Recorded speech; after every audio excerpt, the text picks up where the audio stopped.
And I agree with absolutely everything you just said. So my question would be then, what do we do? Do we force everybody to be Christians or force everybody to be religious, or how do we do it?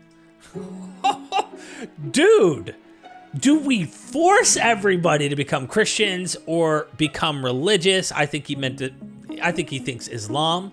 Or how do we do it? Bro, can you imagine how delusional? Like, they already think they're right about this. And now they're like, now how do we force people? What do we do to make them? I want to paint a picture. Imagine you're Candace Owens. You move to Saudi Arabia or, Pakistan, or I don't know, name a place that's mostly Muslim dominated. Would she even have a platform? Would she be even allowed to be the person she is publicly, on these platforms, educating and talking and freely being able to do that? I think everything Tate stands for is in opposition and enemy to what she represents.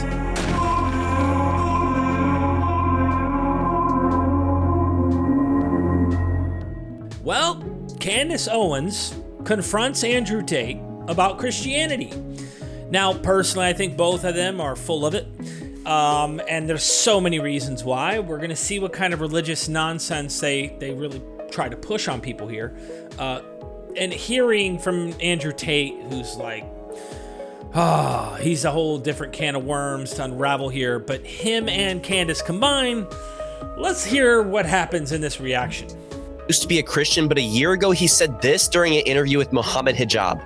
Most religions in the world today, which are not prepared to defend their ideas, what's happened to them? They're just getting crushed. And now we have Christianity as an idea, which has basically said, well, we can't set any firm rules because everyone will just quit. So instead, let's make it so easy to be a Christian that nobody has to put any effort in. Yeah. And then accept everybody no matter what. And hopefully we can keep the church doors open. That's not God to me.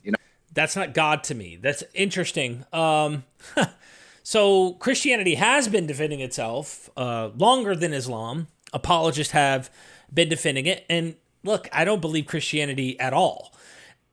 But the kind of society this guy has in mind sounds like an actual political theocracy to enforce people to believe in his God.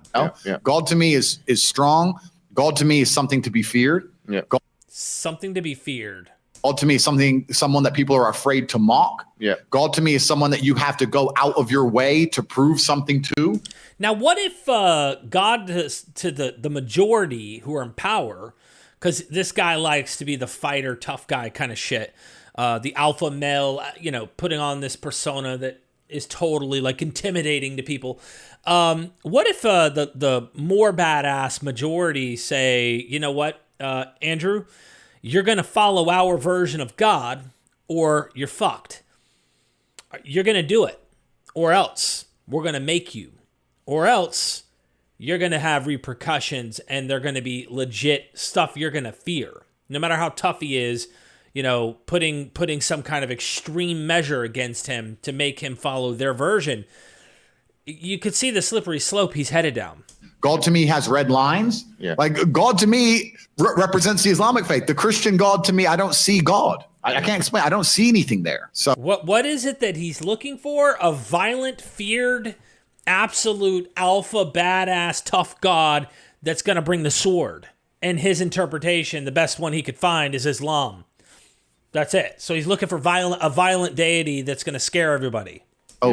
To me, it was the only logical choice in the end. And 6 months later, Muhammad Hijab likes that because he screams at everybody when he's trying to convince them, or puts on that. After this, he went on to go on the Candace Owens podcast, where they end up talking about morality and religion. But Candace Owens confronts him about leaving the Christian faith and urges him to come back. So is this guy that's doing this reaction that I'm reacting to a Christian? Is he supporting? I don't understand what his position is here, but let's just see what happens. To let that clip play out, and then I'm going to give my thoughts at the back end. Let's get into it. And this is where religion comes in, right? Because I used to be an atheist. Mm-hmm. And then exactly what you just said about there's something divine about marriage, and exactly like you said, there's such a thing as sin. Everything you're talking about is religious. You're completely correct. You eventually, if you're going to... It overlaps with religion, but what's really interesting after listening to the recent debate, if you've been following my reactions, with Kagan, the philosopher. He's an atheist naturalist philosopher who talks about these objective morality, which comes out of our natural contract, so to speak, ideals that humans have set for themselves in order to have a better world. Wake up and be the kind of person who has hard parameters and said, this is right, this is wrong. It's very difficult to do that without then turning and understanding that has to come from God. Who else is going to decide what is right and what is wrong? Educated, rational humans who are in control of what takes place in your society. And that's what it's always been.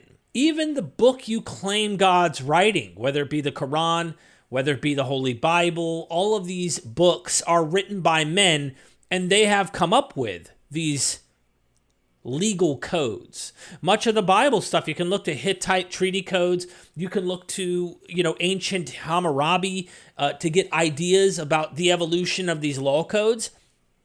And I just think it's really interesting to watch how mankind has evolved, their ethics, their legal codes, how they treat people from slavery, you name it, to where we are now.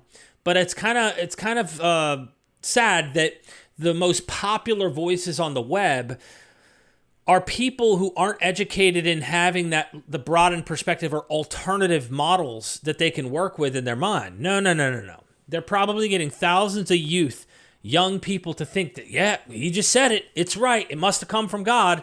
And it's like, damn, we need more people, popular, that are putting out the information and educating people that, there's actually many ways to look at this, and it's not just this one. And people say, they're all man-made religions. Well, then why does it go against so many of the wills of man? I mean, yeah. Would you say that a human sacrifice from the Mayan culture or human sacrifice in ancient Carthage or eunuchs, right, who cut their balls off, that must come from God, right? Attis, who castrates himself in front of a pine tree in the myth, and that people became eunuchs following in his tradition here? Do you think that that's divine?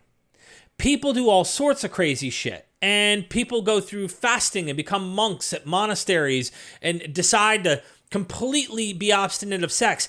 You can actually look at the psychology and the development of philosophy for how people have come up with strict rules that they abide by for their own self-interest, whether it be reward in heaven, whether it be something in life. There's always something there. It doesn't need to necessarily be God as the reason behind why we've set boundaries and law codes and all that kind of stuff. Some of the sins that man want to go and do, the religions are against. If we made a religion wouldn't be against our own sins, would it? No, that's it. Think about it this way. If we, to a 6-year-old, right? I'm trying to break this down really simply because I think that's the best way to get someone like him to possibly think about it. I doubt he's going to see this video. I would love for him to consider it. And that is, humans for a long time have realized that, if you do this too much, if you drink too much water, you'll get sick. If you don't drink enough water, you get sick. If you do too much partying, you get sick. If you don't do any, you're not enjoying life. So there's this kind of fine line that we've intuited over time, and wise people have noticed, people who are in places of power have observed, if you drink too much alcohol, we notice that people start withdrawing from this stuff and they die from alcoholism. Too much alcohol is not good. They lose their faculties. They're not sober-minded. They're not able to function in the society. But no alcohol, well, you're not enjoying the pleasures of life and being able to see that experience that you do get from alcohol. Too much bad, too little not good. So you do that with almost every kind of thing in life, and you come up with rules and societal norms that are morals that they have imposed and say, hey, this is not a good idea and this is a good idea. Couple that with the superstition of the natural world. We can't explain why lightning bolts are struck and earthquakes and hurricanes and volcanoes and the list goes on and on. Therefore, God. So if you couple these natural observations that they're living in a world full of gods, well, it's easy to see why these kind of rules would play out. And there's so many things to address to explain this. It's very difficult. It's very difficult to explain to someone who lives in a magical world and thinks, everything must have been given to us by God on the cloud in heaven. I'm being funny there, but you see what I'm saying? Right. So it's interesting that this is almost proof for God in so many ways, when you're going to wake up and realize that there is genuine evil in the world and there's genuine good in the world. And how is that proof for God? I mean, again, we can point out, how humans would have naturally evolved to think this, what's right, what's wrong, and how they've set the norms for society. There are two sides and two camps. And I do believe that the good is on the side of truth. And I do believe that comes from. If you do, and I say this to the viewer, then do the research. I promise you there's much, much more to this. God.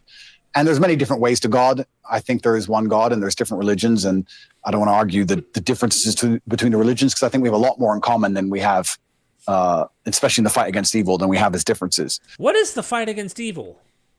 What is the evil you're fighting against? And this is a problem I saw with Jordan Peterson.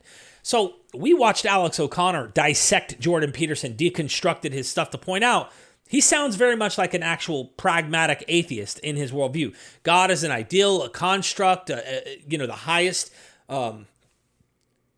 thing that you are trying to attain. And by the way, not the standard definition of God, right? People may practice God that way, but it's like, no, they have this actual superstitious view about God and heaven and hell and all that. But when you say you're fighting against evil, Jordan Peterson made it seem this way too when he did his critique on Islam, and the enemy was atheist. And I thought to myself, that's crazy.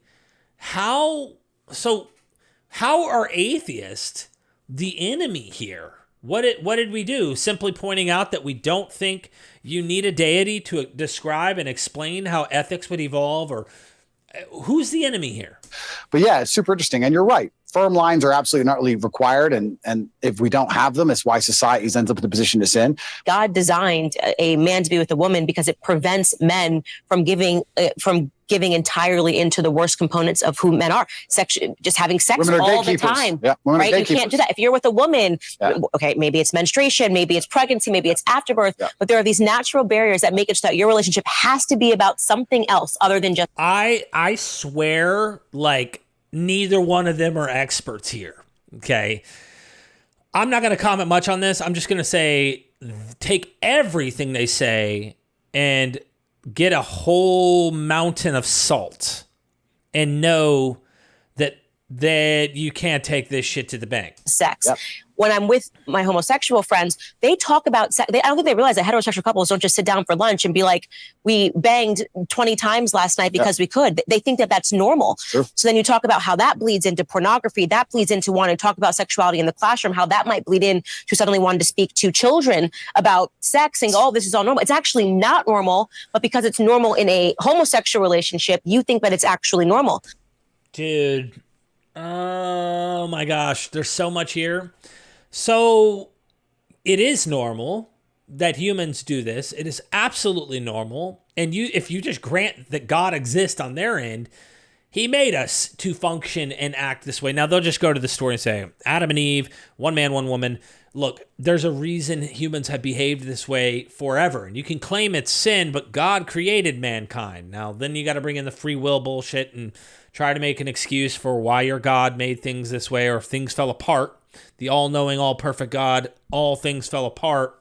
And so humans are struggling in this world that was created good, very good. But this idea, even on a level of like what she's saying, is like acting like everybody who's same-sex relationship endlessly can't stop talking about sex and what they do, as if I don't know heterosexual people who talk that way. So it's like, what the hell? Is this not like demonizing people purposefully? It seems like they're demonizing people intentionally. Totally right. And so I have suddenly realized, and this is why I become so staunchly conservative, how it all bleeds into everything. And there is such a thing as objective rightness, and there is such a thing as objective wrongness. Completely correct. Yeah, but here's the funny part. You literally don't have to go down their path in order to think that there are just some objectively right and objectively wrong things. And by the way, even those who are objectivist still run into things that are a bit, or experience things in a subjective manner. So it's like, it gets into the weeds here, but this is what led her to go down that path. I feel like they're just like literally talking to their audience here, just kind of giving them more and more, like preaching to the people in their audience. And I agree with absolutely everything you just said. So my question would be then, what do we do? Do we force everybody to be Christians or force everybody to be religious, or how do we do it? Dude, do we force everybody to become Christians or become religious? I think he thinks Islam. Or how do we do it? Bro, can you imagine how delusional? Like, they already think they're right about this. And now they're like, now how do we force people? What do we do to make them believe this? This is why I really enjoy doing MythVision, unraveling the nonsense and showing you how man-made all of it is. But that's a scary, scary statement. Do we force them? How do we make them believe? Make them come to this position? Submit them, literally. Well, I think the first thing is having the courage to talk about it. And nobody even talks about these topics anymore because they just go, oh, they've won. So we need to let this go. And more you're seeing culture. They've won. What the hell? Sounds like they're in a fight. People are afraid of being canceled. I mean, what I just said to you is grounds for a cancellation. How dare you question this? How dare you? I even believe now, after seeing the ways in which society has made children believe that they're all trans. I went to university. I went to high school. I didn't graduate with a single trans person. Now you want me to believe 1 in 4 children suffers from identity issues? Yeah. No, that's socialization. Completely. You place that on them. So is it such a far stretch to imagine that the same happened? Look, I don't know much about the science behind this issue, but I will say this. I do think there is social pressures. There's going to be social contagion.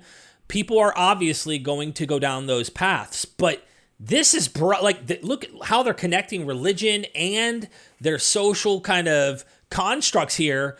Like, they're just trying to tie everything together. In the when homosexuality came to America, and then we popularized it, and we put Ellen on TV, and we gave Melissa Etheridge a platform, and suddenly pride parades were happening everywhere. Whereas you don't see this here. You don't see this here in Romania, where we're sitting, because we haven't. This is the power of culture. This is the power of pop culture. When you make something, you have to go the other way. Let's just keep it real here. No matter what your positions are, people have been closeted or having to hide and suppress what they've experienced in same-sex relationships for thousands of years.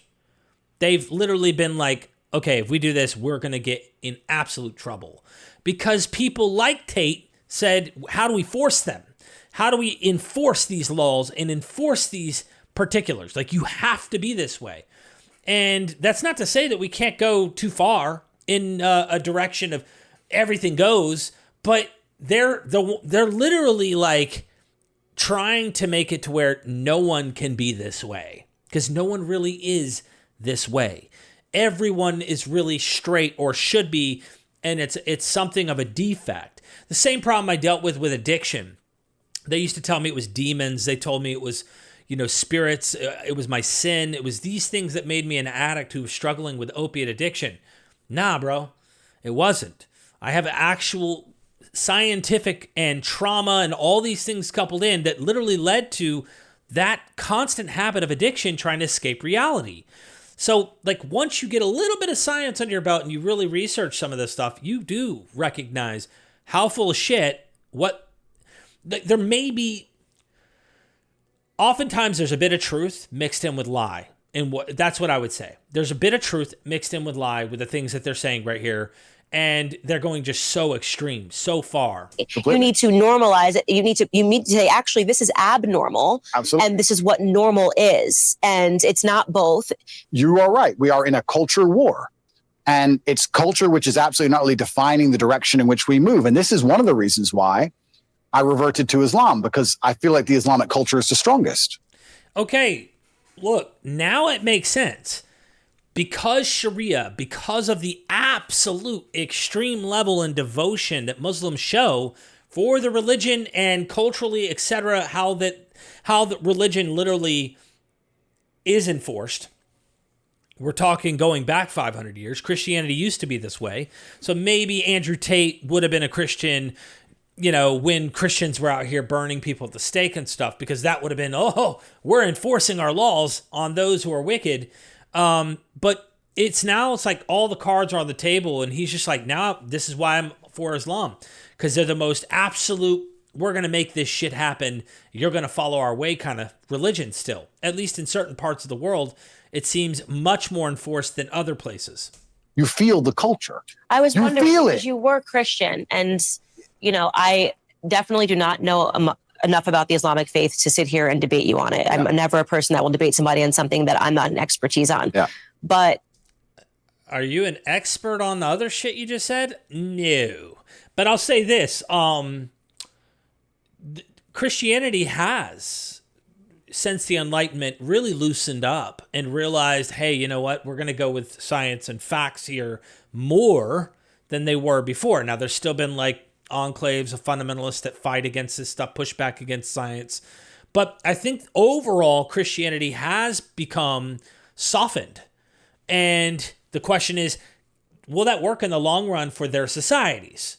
If they are becoming so open and then they're inviting people in who have such radical views, like Andrew Tate, are you kind of setting yourself up for slaughter by inviting people who are going to have these radical views in your society, and they're going to try and enforce their particular religious, social views on everyone else? I don't know. It seems like oil and water getting mixed together. You tell me in the comment section your thoughts. I will say that I'm sad that you're not a Christian anymore, because I can sense, perhaps it's because you felt that Christians weren't doing a good job defending their beliefs. Kind of reminds me of the famous atheist who became a Christian. I can't remember her name right now. Either way, it sounds like she did it for the reason that Christians at least were standing against Islam, and not necessarily truth-based reasons. She's obviously indulging on purpose, but I don't think that her reason for going to becoming a Christian had to do with, I think that a real guy did float up into heaven and resurrected out of a tomb. That might be an afterthought from, clearly secularists are not fighting against Islam like they should. Notice that they're all different. People have different enemies. Her enemies are clearly different from theirs. Yeah, I think that God should be feared. I believe that God should be feared. I fear God. Yeah, but the Bible says to fear God. The Jewish religion says to fear God. Christianity, I would say, in some respects, shows that God is to be feared. So I don't get it. It's one of the only things I fear. And I believe that also you see God to a degree, or you see religion, how you see yourself. And I see myself as a person of strong principles and strong morals. And I like to think of myself as the kind of person nobody really wants to cross, not because I'm a psycho, but because I'm a man of capability and I'm smart and I'm strong and nobody wants to make an enemy of me. So I feel like I find an affinity to a belief system which has very similar outlooks. And there's a whole bunch of other things I can say from the Quran and Islamic texts, etc. But to keep it very vague and very broad for people who are not Islamic, I felt God when I was in an Islamic country. If I went to an Islamic country, That's the problem. I The felt God. West is You don't Christian. feel any God. How is it a Christian country if Satanists are mocking Jesus on the streets? So in order for this to even work, Christianity needs to dominate countries, and you need to be in a Christian country where every street corner, every place is literally Jesus-filled, focused on Christianity. You can't have a secular society whatsoever. And so that tells you about what needs to happen, in my opinion, in Islamic countries. They need to become secularized. That's my personal take. I think that's kind of scary that you can go into a society where God is all encompassing everywhere you go. You feel like, man, I'm facing Allah, and I know that I'm in a very strict religious country. I don't have that liberty. I do not have liberty to publicly say I don't believe in this God, to publicly say, sorry, I don't believe your prophet is a real prophet. What? The extremes, right? So again, how do we balance these things without separating the state from, the religion, and finding a way where people can have those liberties? Instead, he wants an absolute gun-ho, you believe my way and you act my way society. America clearly isn't that. I understand what you're saying, and I was trying to gather in my head what pulled him away from Christianity. And I said it's probably the example. If you're thinking that America, I want to paint a picture. Imagine you're Candace Owens. You move to Saudi Arabia or, Pakistan, or I don't know, name a place that's mostly Muslim dominated. Would she even have a platform? Would she be even allowed to be the person she is publicly, on these platforms, educating and talking and freely being able to do that? I think everything Tate stands for is an opposition, an enemy to what she represents. America is a Christian country, and you're thinking that the United Kingdom is a Christian country. They're not. Going, Christianity is getting it wrong. Yeah. And the truth is that America is no longer a Christian country. We're being run by people that are satanic. Hollywood is satanic, and Hollywood is running America. Right. So you're not wrong. But I think that right now America is facing a Look, I don't.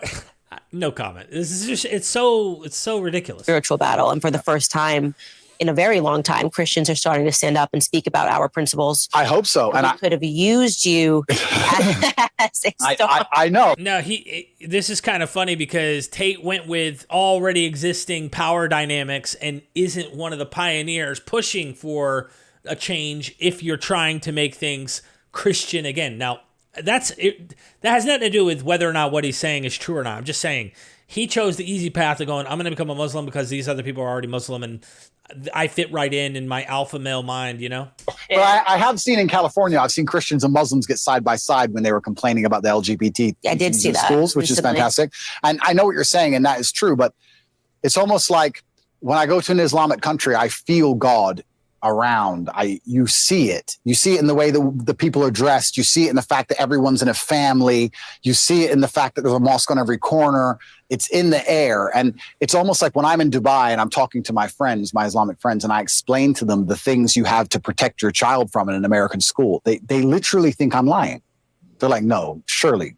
Like, it's mind-bending to them. What about African countries that are Christian? Okay, so yeah, this is interesting. So yeah, they still are mind blown by the concept of what we're fighting in America. So America is unique. We shouldn't say that this is the blanket. You're right. There are Christian countries which still state Christian. And they're like, what do you mean men can be women? Like, they think you're crazy. And we're in Romania. And Romania is a country which is very conservative and very Christian. Very Christian. And they don't buy into any of this garbage either. None of it. So this is absolutely not true. It's unfair to say all Christian countries. So it sounds like their war and why they're religious is like the societal norms.